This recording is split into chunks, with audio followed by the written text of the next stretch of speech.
20 अक्टूबर रविवार के दिन करवा चौथ के महान दिन पर जिन युवक युवती की शादी में बाधा आती हो, अगर उन्होंने गणपति महाराज को ये चीजें अर्पण की तो उनकी शादी के योग प्रबल बनते हैं, रिश्तों की लंबी लाइन लगती है और मनचाहा रिश्ता मिलता है। नमस्कार मित्रों, भक्तों, साधकों, divine and destiny YouTube channel में आपका हार्दिक स्वागत है। ये आप ही का चैनल है और आप लोगों की प्यार की वजह से बहुत ही आगे बढ़ रहा है। इसके लिए मैं हृदय से आपका धन्यवाद करता हूँ। आप इसी तरह से प्यार बरसाते रहिए, हमारा ये जो ज्ञान भरा नाता है वो जुड़ा रहे। और अगर आपने अभी तक चैनल को सब्सक्राइब नहीं किया है या नए हो तो प्लीज़ सब्सक्राइब करिए, बेल आइकन को प्रेस करिए। अब करवा चौथ ये अपने आप में बहुत ही बड़ा महान दिन है। सौभाग्यवती स्त्री बहनें अपनी पति के लंबे आयुष्य के लिए, उनके आरोग्य के लिए निर्जला व्रत रखती है।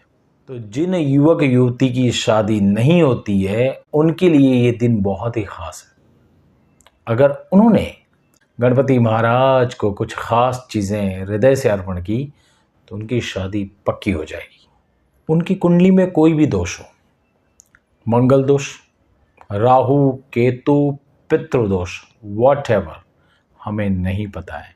अगर आपको नहीं पता है तो आप मुझे कुंडली दिखाइए, मैं सस्ते में सच्ची सलाह देता हूं और आपकी कुंडली के हिसाब से वो रेमेडी या उपाय बताऊंगा कि आपकी शादी जल्दी हो जाए और उसमें उतना खर्चा भी न लगे। तो दिए गए नंबर पे कांटेक्ट करिए और मुझे आप अपनी पत्रिका दिखाइए। करवा चौथ के दिन हमें करना क्या है? तो हमें गणपति महाराज की पूजा करनी है और गणपति महाराज को जो प्रिय है वो वस्तुएं अर्पण करनी है। अब उपाय गौर से सुनिए। ये उपाय कोई भी कर सकता है। सबसे प्रथम लड़का लड़की स्वयं करे, दिल से करे, श्रद्धा से करे तो बहुत ही अच्छा है। और किसी कारणवश, यानी लड़का कहीं विदेश रहता हो या जॉब वगैरह के लिए बाहर रहता हो या लड़की भी कहीं जॉब वगैरह बाहर करती हो तो वो उपाय नहीं कर पाती है वहां पर, तो माता या पिता करे, खास करके माता करे। और किसी कारणवश माता नहीं कर पाती है तो जो सगे संबंधी होते हैं वो ये उपाय कर सकते हैं, क्योंकि दिन बहुत बड़ा है। हमें सिर्फ श्रद्धा से ये वस्तुएं गणपति महाराज को अर्पण करनी है। चौथ चतुर्थी गणपति महाराज का दिन है और कृष्ण पक्ष की जो चतुर्थी होती है वो बहुत बड़ी महान होती है। तो कोई भी दोष होगा वो गणपति महाराज उस विघ्न को हटाएंगे। देखिए, कोई भी प्रसंग होता है ना, उसमें गणपति महाराज का नाम सबसे प्रथम लिया जाता है। हम कहते हैं शुभ कार्येषु सर्वदा। गणपति महाराज आइए, विराजमान बनिए और हमारे घर में शुभ प्रसंग की लाइन लगा दीजिए। तो हमें गणपति महाराज की पूजा करनी है। तो करवा चौथ के दिन क्या करना है? स्नान आदि करने के पश्चात आपको अपने घर के मंदिर में गणपति महाराज को ये वस्तुएं अर्पण करनी है। सबसे प्रथम स्नान आदि करने के पश्चात आपको घर के अंदर के गणपति महाराज के सामने घी का दिया जलाना है। घी का दिया जलाने के पश्चात गणपति महाराज को नमस्कार करना है, प्रार्थना करनी है और जो भी हमारी विघ्न, बाधा, दोष वो दूर हो जाए, ऐसी हमें प्रार्थना करनी है, दिल से प्रार्थना करनी है और हमें ये वस्तुएं अर्पण करनी है। सबसे प्रथम है लाल कुमकुम या सिंदूर। ये बहुत ही प्रिय है। लाल वस्तु, लाल रंग जो होता है वो शुभ कार्य का प्रतीक है। आप देखिए, स्वस्तिक भी बनाते हो ना तो लाल रंग से बनाते हैं। हमारे घर में शुभ प्रसंग उत्तर बनते रहे। उसके बाद हमें अर्पण करना है एक लाल पुष्प। जो लाल पुष्प आपको मिलता है आप गणपति महाराज को अर्पण करिए। इससे सौभाग्य की प्राप्ति हमें होती है। फिर हमें अर्पण करनी है दुर्वा। दुर्वा देखिए एक औषधि भी है और इसमें इतने गुण हैं कि आप जितना काटोगे उतनी उसकी वृद्धि होती रहेगी, यानी हमारे वंश की वृद्धि हो। इसके लिए हम गणपति महाराज को ये दुर्वा अर्पण करते हैं। और अब ये प्रसंग है बहुत ही अच्छा, बहुत ही शुभ। तो भाई मिठाई तो होती है, तो हमें सबसे प्रथम गणपति महाराज का मुंह मीठा करना है, यानी दिल से आपको लड्डू अर्पण गणपति महाराज को करना है। और ये सब अर्पण करने के बाद जो भी बाधा, विघ्न, दोष हो वो हमें प्रार्थना करनी है।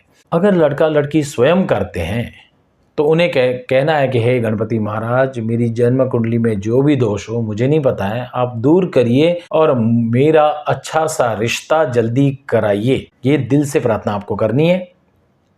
अगर माता पिता करते हैं तो माता पिता को कहना है कि गणपति महाराज, मेरे बच्चों की जन्म कुंडली में जो भी दोष हो आप दूर करिए और इनका रिश्ता शीघ्र बने, जल्दी बने। आप अपनी भाषा में वो कह सकते हो, सबकी भाषाएं अलग है, लेकिन भगवान हृदय की भाषा को समझते हैं, तो आप अपनी भाषा में वो प्रार्थना कर सकते हो। जो भी दोष हो निकल जाए और शुभ प्रसंग बने, यानी रिश्ते के अनुसार आपको प्रार्थना करनी है। गणपति महाराज को प्रार्थना करने के पश्चात जो भी ये उपाय करता है उसे नमक नहीं खाना है, व्रत करना है, उपवास रखना है। उसे नमक बिल्कुल नहीं खाना है, उस दिन व्रत रखना है, उपवास करना है। इसका आप ध्यान रखें, आपका काम हो जाएगा। गणपति महाराज को हमने हृदय से ये अर्पण किया तो हमारे घर में शुभ प्रसंग बनते ही रहेंगे। क्या पता उसी दिन प्रसंग बन जाए, 7 दिन में बन जाए, 15 दिन में बन जाए, 21 दिन में बन जाए, और जितनी श्रद्धा ज्यादा उतना ही जल्दी आपको रिजल्ट मिलेगा। हमें श्रद्धा रखनी है और भगवान का ये कार्य करने से हमारे घर में शुभ प्रसंग जल्दी बनेगा, क्योंकि गणपति महाराज विघ्नहर्ता है। और मैं जो उपाय बताता हूं वो बहुत ही सचोट, सरल और घरेलू होते हैं। आपको सिर्फ श्रद्धा रखनी है। करवा चौथ अपने आप में बड़ा दिन है, उसमें आप जो भी कार्य करते हो वो सक्सेस ही होता है, और वो सौभाग्यवती का दिन है। यानी चतुर्थी, करवा चौथ सौभाग्यवती का दिन है, और ये चतुर्थी गणपति महाराज की है। गणेश जी भी शुभ प्रसंग के दाता हैं। तो ये दोनों का जो मिलन है, ये जो ग्रह योग ऐसे बन रहे हैं कि आपका कार्य पक्का हो जाएगा। श्रद्धा से करिए, विश्वास से करिए, और ऐसे विश्वास से करिए अगर आंख में आंसू आ जाए तो आने दीजिए। कभी कभी इतने हम श्रद्धा से करते हैं कि हमें आंसू आ जाते हैं, तो देखिए वो हर्ष के आंसू है, वो सुख के आंसू, आपकी खुशी के आंसू है। ये करके दिखिए, गणपति महाराज आपके घर में ऐसे प्रसंग बनाएंगे जो हम सोच नहीं सकते हैं। देखिए कुछ त्योहार जो होते हैं या कुछ दिन होते हैं वो सोच से परे होते हैं। सिर्फ हमें श्रद्धा चाहिए, विश्वास चाहिए। भरपूर श्रद्धा से ये उपाय करिए, आपका काम हो जाएगा। और अगर आपको कुंडली दिखानी है तो आप मुझे दिखाइए। जो भी बाधा हो, विवाह में बाधा हो, विदेश गमन में बाधा हो, या बच्चे पढ़ाई नहीं करते हैं, या जॉब नहीं लगता हो, या घर के अंदर अशांति हो, पैसे नहीं बचते हैं, तो आप मुझे कुंडली दिखाइए। मैं सस्ते में सच्ची सलाह देता हूं और उस कुंडली के हिसाब से मैं आपको उपाय या रेमेडीज बताऊंगा। न्यूमरोलॉजी को लेकर आप प्रश्न कर सकते हो, वास्तु को लेकर भी आप मुझसे सलाह ले सकते हो। भगवान गणपति महाराज आपके घर में शुभ प्रसंग बनाए, यही मेरी भगवान से प्रार्थना है। हरिओम, शांति तथास्तु, शुभम भवतु।